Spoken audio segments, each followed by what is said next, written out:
The apocalypse is upon us, believe it or not.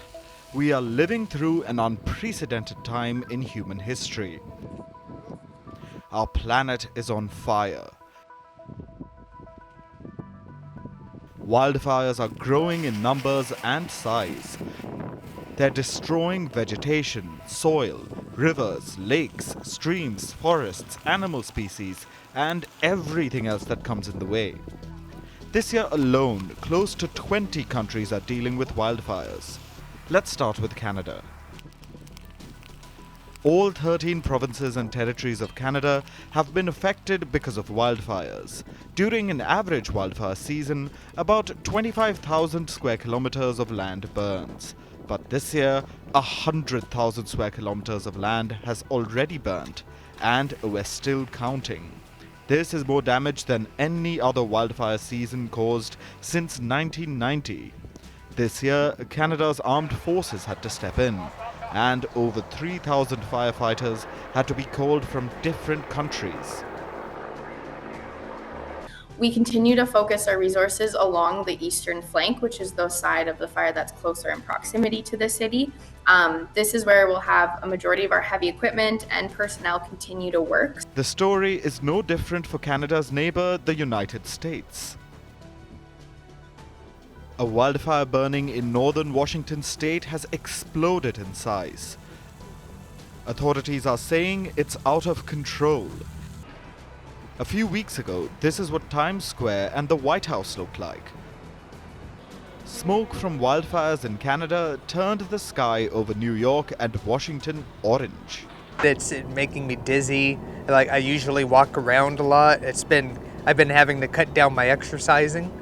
And I had to take the bus, for instance, and in the morning I don't really take the bus. That's more of an afternoon thing, but yeah, I had to catch the bus this morning, and I'm not happy about that. The US has witnessed more than 29,000 wildfires this year. More than 4,000 square kilometers of land is destroyed. In 2022, over 23,000 square kilometers of land was burnt. The latest data points towards an improvement, but the danger still remains. The situation is grim in Europe as well. In Spain, the first major wildfire of the year broke out in Valencia. In July, the island of Gran Canaria witnessed rapidly spreading wildfires. My brother called me and said that we had to leave. I went to my house and they told us to leave. We have to go where we are told to. I have seen many wildfires, but none like this one. This is terrible, horrible. Greece, a paradise for tourists, has now become their nightmare. Tens of thousands of people had to be evacuated from the islands of Rhodes and Corfu. At least 3 people have been killed. We are from here. Every day, every night we are here and we don't make nothing. We burn almost everything. We can't stop. We can't make anything about this. We fight. Everybody, all the people, they fight. The simple people, the government, us, everybody, but for nothing. I believe we fight for nothing. In Italy, wildfires have destroyed the church of Saint Benedict the MOOR. The southern island of Sicily has been devastated. At least 4 people have been killed. Large areas of the Mediterranean are sweltering under an intense heat wave. In Croatia, wildfires have left the residents distraught. There is a hut up there. Inside I had 2 lawn tractors, 2 lawn mowers, a pump for spraying the vineyard. That's all dust. A disaster, a cataclysm. And if only this could have been avoided. I think it could have been avoided. In Portugal, wildfires swept across a national park located near a holiday destination. Strong winds have complicated firefighting efforts. The firefighters do what they can. Everyone wants them to be where they are. It's difficult for everyone. It is difficult. It's a pity it's getting dark now. No more waterbombing planes. That was a big help. Let's see if everything goes well. The story is the same in Syria, Algeria, Turkey, Tunisia, Switzerland, Bolivia, Russia, France, and South Korea. But what is causing all these wildfires? let's try to understand the situation better. A wildfire is not a new phenomenon. It's been happening for millions of years. A wildfire is an uncontrolled fire. It's not limited to a particular continent or environment. They can start with a natural occurrence, like lightning. It's the weather conditions that determine how much a wildfire will grow. A number of factors play a role here. Wind, high temperatures, slight rainfall, topography. This is a crucial one because flames burn uphill faster. And while wildfires may seem destructive, they are essential for the survival of some plant species. They keep ecosystems healthy by killing insects and diseases that harm trees. But climate change has turned wildfires catastrophic. It has become a vicious cycle. Forest fires lead to huge carbon emissions.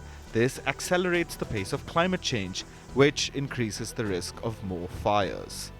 How does it affect you? If wildfires have not reached your backyard, why should you care? Because climate change is coming for us all. It's not a question of if, but when. So here's a short guide that'll come in handy in case you find yourself stuck. First, keep smoke out. It's very important to keep the air inside clean. Consider investing in an air purifier. It might just become a saving grace. Reduce your smoke exposure. Keep a mask that fits tightly on your face and filters out air when you breathe. Avoid using gas, candles, or fireplaces. Keep a track of the fires. A little knowledge can be dangerous, but no knowledge can be absolutely lethal. While you're at it, learn to filter out fake news. Always confirm your sources. Plan ahead. Chalk out an evacuation plan. Talk to your neighbors and conduct mock drills.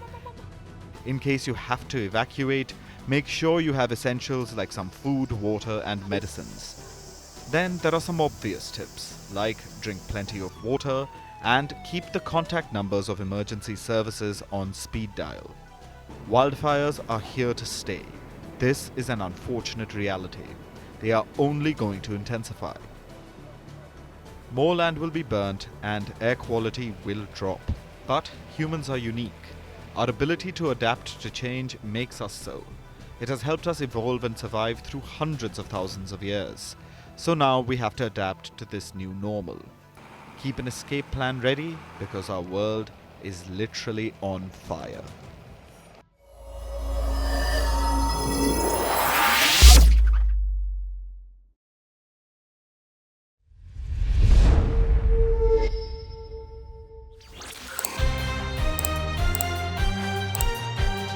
I think we can all agree that freedom of expression is not limitless. Your words have consequences, your actions have fallouts. So the line must be drawn somewhere. The only question is where. So there are upgrades across the board. All three defense services are getting bigger and more lethal weapons. And this is the need of the hour. China's build-up on the border remains a concern, 38 months and counting. India needs better weapons to secure its front lines. So arms trade is just another source of income for them. And this is a serious setback in the fight against terrorism. All because of American callousness. So the stock rally is like a vote of confidence from investors. They are betting on India. They're positive about the India story. It's the government's job now to repay that faith. This incident once again highlights the role of social media and the internet. It's a double-edged sword, really. So tough times for the world. There is inflation, layoffs and pay cuts. But not for King Charles of Britain. Forget pay cuts. He's all set to receive a massive pay hike. What is offensive to one religion could be sacred to another. Europe must realize this. They keep lecturing the world about minorities, how they should be protected, how their rights and culture must be promoted. But at home, it's the exact opposite. People are burning the holy book of your minority group. And what is your response? You say it's freedom of expression.